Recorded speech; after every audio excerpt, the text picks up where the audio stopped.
Hey, this is Noy. Welcome to my YouTube channel only here in Gel Vlog. Today, I'm going to share with you about my experience in taking care of my plants when summer here in the Philippines. But don't forget to like and subscribe to my YouTube channel. This is Philodendron serratum, green serratum.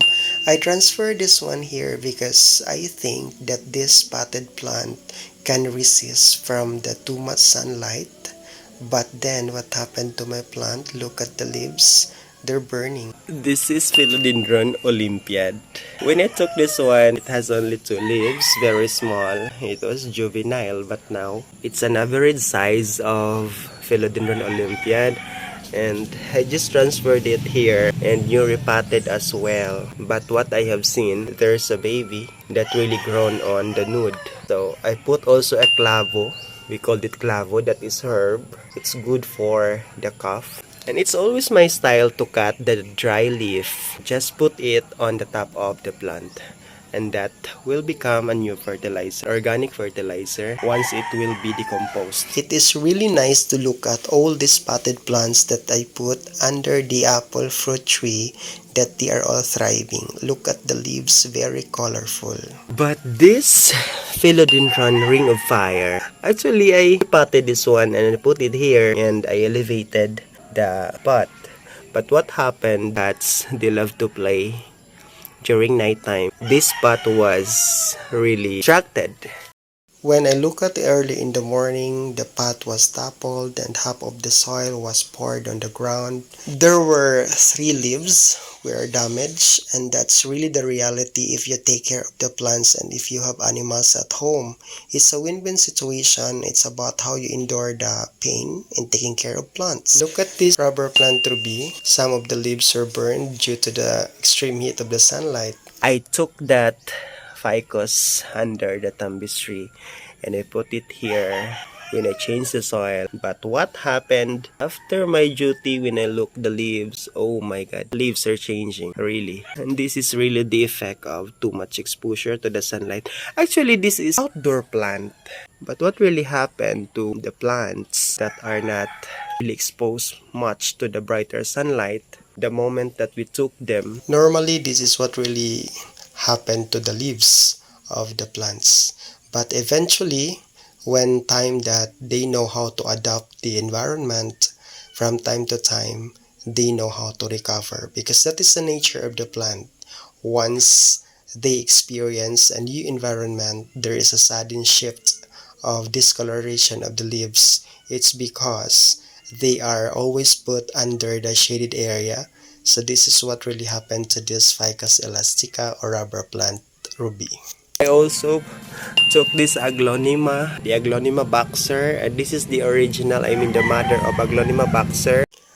I put this one at the back of my garden and I have noticed that it didn't grow well, so I decided to transfer this one in this area. This is the south area of my garden.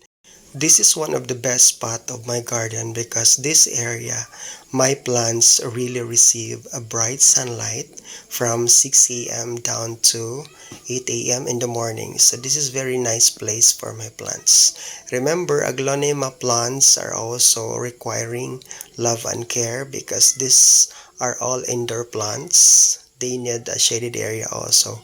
So I suggest to plant more tropical plants in order for them to be shaded and to be protected as well. Based on my experience, aglonema plants are always suffering from the attack of the fungus. Like this Chinese green aglonema, I put this one here because it is really suffering from the attack of fungus. But I have found a quick remedy or solution on how to manage the fungus. Try to expose your aglonema in indirect sunlight. This is my Caladium army green. I received this one from my parents. She gave me this as a gift, so I like it. Look at this aglonema silver frost. But that newly brought Ficus elastica in that area, and that's also a newly bought Ficus elastica that is fiddle-leaf fig. I mix this Ficus fiddle-leaf fig because I am confident as what the seller is being told when I bought this one via live selling, that this fiddly fig is being placed under the direct sunlight so it can adapt your place. So I decided also to expose immediately compared to the other one. So look at the arrangement, it looked expensive. And I have also here my Dieffenbachia collection. You know what? These are all expensive Dieffenbachia. So I placed this one here. Here is now the mother plant of my Ficus elastica ruby. This is my rubber plant ruby. Look at the leaves. That's the top cut that I cut when I propagated that one previous month. So look at the color. Look how beautiful it is. It is already adapting the nature of my garden. It is being exposed to the direct sunlight. And what is interesting to this, once you expose this in the direct sunlight, the color of the leaves is really changing. There is a red-orange color, I think, or the maroon. I don't know, I can't explain because some of the colors are really blending in one leaf. So it's really nice. I have also here my silum. This is my philodendron silum, the sahod yaman we called it in our country. And I also have here expensive aglonema, aglonema green bowl. This is also a newly acquired aglonema that I add on to my collection. Look at the color. The leaf is very thick. That is why this is expensive. I think this is coming from Thailand because Thailand is known for the aglonema supplier. So I love this aglonema. This is very colorful. There is a dark outline of the leaf, which is the green color, the dark green color outline. I really love this aglonema green ball. I am eyeing for this for so long. Finally, I got you.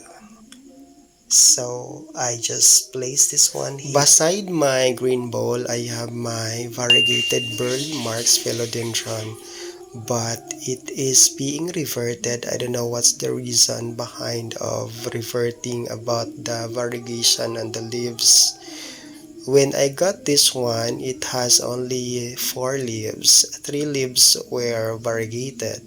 If you have idea on how to retract about the variegation and the leaves and how to bring it back, try to comment down and make also the best suggestions so that I can follow.